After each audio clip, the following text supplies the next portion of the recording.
হুম, কি ঘুমিয়ে পড়ছিলাম আমি, আজকে সবে পরীক্ষা শেষ হয়েছে। কোথায় ফোন ঘাঁটবো, রাতে দেরি করে ঘুমাবো, কাল সকালে দেরি করে দুপুরবেলা উঠবো, তা না আমি ঘুমিয়ে পড়ছি এত রাতে। দেখ কি কি অনর্থ করতে যাচ্ছি আমি। পরীক্ষা শেষ, আবার ইনকা মজা, ফোন ঘাটনা মা। প্রথমে এটা A few moments later. এর সে মজাটা নেই এখন। ঠিক পরীক্ষা চলাকালীন ফোন ঘাঁটা যে মজাটা ছিল সেটা আর আসছেই না, জানিস।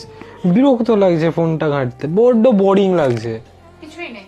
হ্যাঁ, ঢের ভাল লাগছে না, বোরিং লাগছে, ফোনও ঘাঁটতে ভাল লাগছে না, টাইমও পাস হচ্ছে না। কি করব, সবে আজকে পরীক্ষা শেষ হলো, কি করি।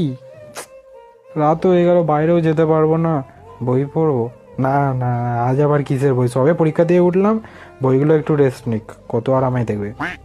কিন্তু কি করি, যত ঝামেলা আমার সাথেই না, কি ভালো লাগে না, কোথায় যাব, কোথাও ঘোরাতেও নিয়ে যাচ্ছে না। দেখ, ঘুমটা আসছে না কেন, সবে তো 5:30 বাজে, এত তাড়াতাড়ি কেন ঘুম ভাঙলো। কালকে পরীক্ষা শেষ হলো, একটু কোথায় 10টার দিকে 11টার দিকে উঠবো, তা না,